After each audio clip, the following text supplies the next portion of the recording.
नमस्कार। हिमाचल के prime time में आपका स्वागत है। मैं हूं गौतम ठाकुर। हिमाचल में अब निवेश ब्यूरो की स्थापना होगी। इस बारे में मुख्यमंत्री सुखविंदर सिंह सुक्खू ने कहा है कि निवेश ब्यूरो पुरानी एकल खिड़की प्रणाली के स्थान पर कार्य करेगा और इसे निवेश प्रस्तावों को स्वीकृतियां प्रदान करने की शक्तियां होंगी।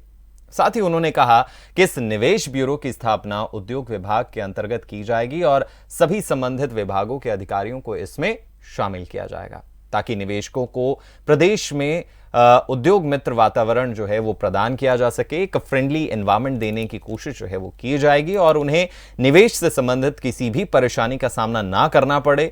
उन्होंने कहा कि अधिकारी ये सुनिश्चित करेंगे कि निवेशकों की सभी समस्याओं का जल्द से जल्द जो है वो समाधान हो और कार्य में जो है यानी जो भी काम है उसमें विलंब के लिए जिम्मेदार अधिकारियों के लिए दंडात्मक प्रावधान भी किए जाएंगे। यानी अगर कोई अधिकारी जिम्मेदार होता है जिसकी वजह से काम लंबित होता है तो उसको सजा भी मिलेगी, उसका भी प्रावधान किया जाएगा। एक कहा जाए कि रूपरेखा आपने समझी कि आखिर ये मसला है क्या, आखिर ये खबर है क्या। अब इस मुद्दे पर विस्तार से जानकारी के लिए निवेश ब्यूरो आखिर है क्या, पूरी डिटेल जानने के लिए हमारे साथ हमारे स्थानीय संपादक विजय पुरी जी जुड़ गए हैं। नमस्कार सर। नमस्कार गौतम सर, सबसे पहला सवाल जो आम जनता जो हमें सुन रही है उसके दिमाग में यही आता है कि आखिर ये निवेश ब्यूरो है क्या, किस तरीके से काम करेगा और उसका फायदा क्या प्रदेश को होने वाला है।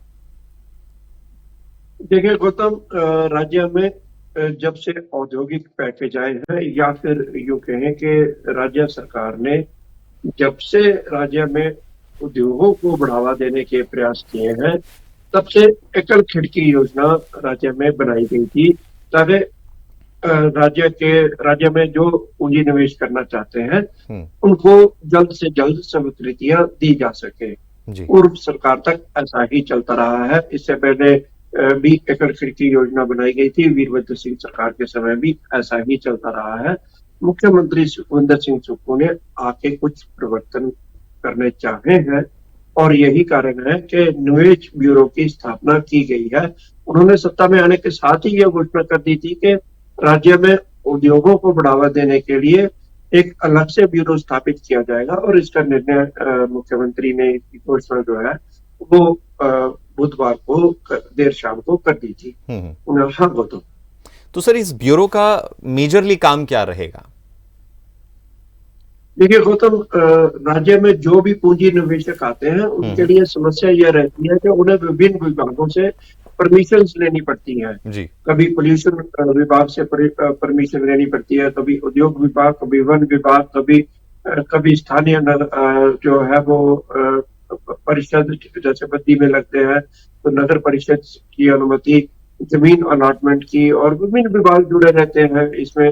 जो है ऐसे कई विभाग हैं जिनकी वजह से देरी होती है। जैसे जो निवेशक आता है उसे बिजली चाहिए, बिजली विभाग को अप्लाई करना पड़ेगा। जो निवेशक आता है उसे पानी भी चाहिए, पानी के लिए अप्लाई करना पड़ेगा। और अपने उद्योग को स्वीकृति पोल्यूशन विभाग से भी दिलवानी पड़ेगी। तो ऐसे में कई मुसीबतें होती है जिसे निवेश ब्यूरो जो है आने वाले समय में दूर करने का प्रयास करेगा और ये संभव है। जी गौतम। तो सर, एकल खिड़की प्रणाली जो काम करती है क्या वो पर्याप्त नहीं है?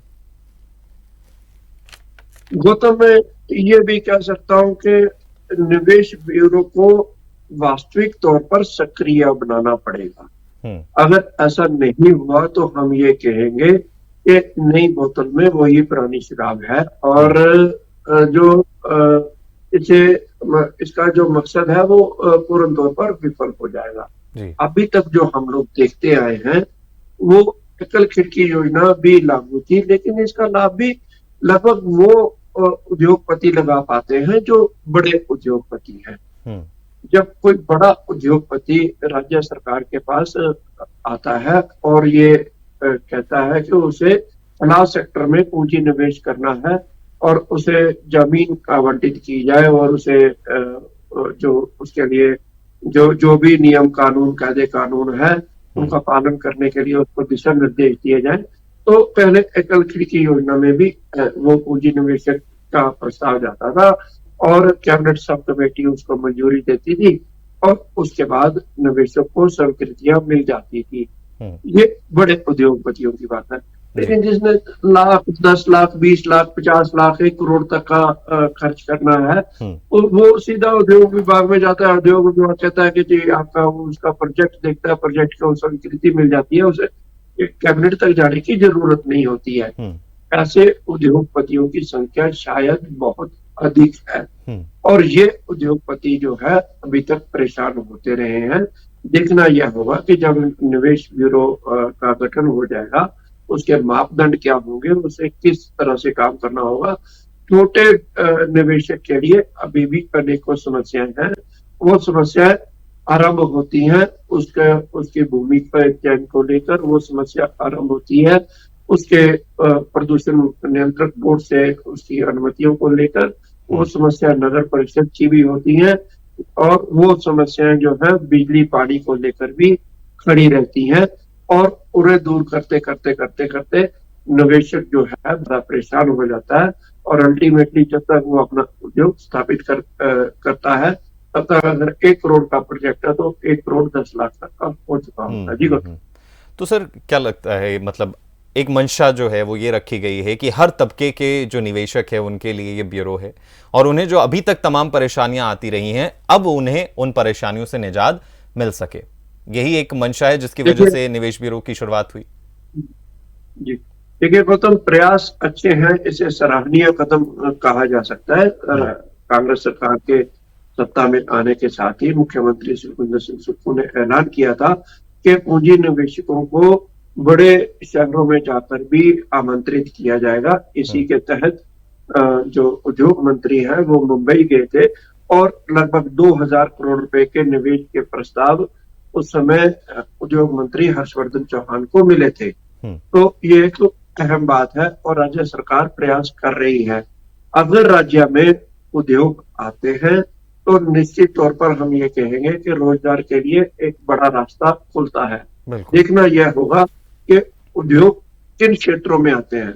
वो तो अभी तक जो उद्योग आ रहे हैं वो राज्य के सीमावर्ती क्षेत्रों में ही आ रहे हैं, जैसे बद्दी बरोटीवाला जो पंजाब हरियाणा के साथ लगते हैं, इसी तरह से पूना का टालीवाल है जो पंजाब के साथ लगता है, इसी प्रकार हिमाचल का परवाणु है जो हरियाणा के कालका के साथ लगता है, काला अंब है जो हरियाणा के साथ लगता है।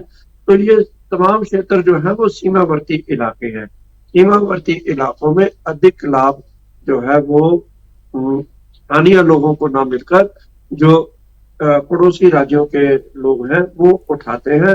और इतना ही नहीं, बिहार, यूपी, राजस्थान आदि क्षेत्रों से भी अनेकों लाखों लोग जो है हिमाचल में काम कर रहे हैं और उन्हें रोजगार मिला हुआ है। इसके विपरीत हिमाचली जो है उन्हें बहुत कम रोजगार मिला है। देखना यह होगा कि क्या उद्योगपतियों को राज्य के अंदरूनी भागों में भी लाया जाता है, क्या वो अंदरूनी भागों में आना पसंद करते हैं। यहाँ दिक्कतें खड़ी हो सकती है क्योंकि अंदरूनी भागों में ना तो रॉ मटेरियल है और जो यहाँ तैयार होना है सामान वो निश्चित तौर पर पड़ोसी राज्यों में ही जाना है, दिल्ली जाना है, पंजाब जाना है, हरियाणा जाना है या जो है वो देश के अन्य भागों में जाना है। हिमाचल में उनकी खपत बहुत कम होती है। ऐसी परिस्थितियों में कच्चा माल भी अगर बाहर से आएगा, फिर तैयार होकर माल भी बाहर जाएगा, तो उद्योगपतियों के लिए बहुत मुश्किल हो जाता है कि वो प्रतिस्पर्धा कर सके जो लुधियाना में, दिल्ली में, जलंधर में बैठकर अपना माल तैयार कर रहे हैं, उनके मुकाबले में ही अपना माल बेचना पड़ता है। इसलिए अंदरूनी भागों में उद्योगपति आना पसंद नहीं करता। जी गौतम। सर एक आखिरी सवाल, आपने ये चीज़ बखूबी समझा दी कि आखिर निवेश ब्यूरो है क्या, किस तरीके से काम करेगा और हर तरह के, चाहे वो बड़ा निवेशक है या छोटा निवेशक है, उसके लिए फायदेमंद हो सकता है अगर सही तरीके से इसे एप्लीकेबल किया जा सके। ये तो बात रही निवेशक आने के बाद के प्रोसीजर की, लेकिन जैसा कि आपने बताया कि अभी तक जो इंडस्ट्रीज आई हैं वो बॉर्डर इलाकों में आई हैं। बाकी हिमाचल में भी इंडस्ट्रीज आए जिनको लॉस ना हो, प्रॉफिटेबल उनका सौदा रहे, इसको लेकर प्रशासन क्या कर रहा है, कौन सी फील्ड को लेकर जो है वो चिन्हित किया जा रहा है ताकि पूरे हिमाचल को यूटिलाइज किया जा सके और वहां के लोगों को रोजगार मिल सके। देखिए गौतम, प्रयास सभी सरकारों ने किए हैं। जी। और ऐसा नहीं है कि कोई सरकार, चाहे वो भाजपा की सरकारें रही हो, चाहे वो कांग्रेस की सरकारें रही हो, प्रयास तो अब तक सभी सरकारें करती रही हैं, लेकिन वो फलदायक साबित नहीं हो सके हैं। कागजों पर कई कई वादे किए गए। जैसे मैं आपको उदाहरण देता हूँ, रामदेव रामदेव ने ये घोषणा की थी कि हिमाचल के आलू के आधारित उद्योग लगाए जाएंगे। हिमाचल में आंवला बहुत अधिक है, उसको खरीद कर जो है उद्योग लगाए जाएंगे, लेकिन वो जमीन पर खरे नहीं उतर पाए हैं। अभी तक ऐसे उद्योग स्थापित नहीं हो पाए हैं। इसी तरह से हिमाचल जो है जड़ी बूटियों का गढ़ कहा जाता है। हिमाचल में अनेकों जड़ी बूटियां हैं जो हर्बल मेडिसिन बनाई जा सकती हैं, लेकिन ऐसे उद्योग आज तक स्थापित हुए हैं। ये सिर्फ कागजों में ही दौड़ते रहे हैं, कागजों में ही ऐसे उद्योगों का सपना दिखाया जाता रहा है, लेकिन उद्योग स्थापित नहीं हो पाए हैं। हिमाचल का आलू है, और आलू जो है वो हिमाचल में अत्यधिक होता है। आलू पर आधारित चिप्स के उद्योग लगाने की बातें की जाती रही हैं, लेकिन ये जमीन पर उतर नहीं पाई है। इसी प्रकार से फर्नीचर के संबंधी उद्योग हिमाचल में लगाए जा सकते थे, इसकी भी बात होती रही है, ये भी जमीन पर नहीं उतर पाए हैं। तो ऐसे कई उद्योग हैं, ऐसे कई चीजें हैं जो आप समझ सकते हैं कि जो जिसको हम ये कहें कि टिंड फूड का क्षेत्र, इसके उद्योग स्थापित किए जा सकते थे, लेकिन ये सब जो है वो कागजों में है। अभी तक अच्छे उद्योगपति यहाँ निवेश नहीं कर पाए हैं। शायद वो प्रतिस्पर्धा की वजह से नहीं करना चाहते हैं, या फिर नीति की खामियों को देखते हुए नहीं करना चाहते हैं। मतलब यहाँ मैं ये भी कहना चाहूंगा, हिमाचल में उद्योग स्थापित तो होंगे, लेकिन राज्य सरकार को कानून व्यवस्था को भी बहुत सख्त करना होगा। हिमाचल देश भर का एक ऐसा राज्य है जहां पर आप जो यूनियंस हैं वो बहुत ज्यादा मजबूत है और बहुत बाधाएं कई बार खड़ा करती हैं उद्योगपतियों के लिए। ये देखना होगा कि अनावश्यक तौर पर किसी भी उद्योगपति को यूनियंस तंग ना करें, ताकि वो अपने उद्योगों को जो स्मूथली चला सके।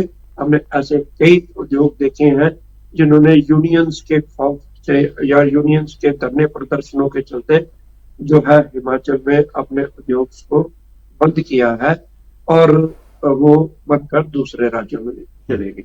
ये होता है। शुक्रिया सर, हमारे साथ जुड़ने के लिए, तमाम जानकारी के लिए।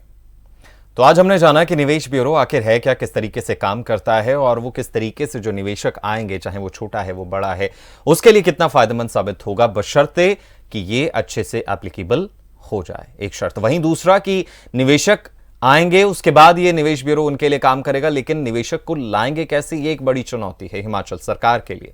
ना सिर्फ बॉर्डर एरियाज पर, बल्कि पूरे हिमाचल का यूटिलाइजेशन कैसे हो सके, अलग अलग जगहों पर किस तरीके से कहा जाए कि उद्योग स्थापित हो सकते हैं, किस किस फील्ड को लेकर, वो विजय पुरी जी से हमने जाना।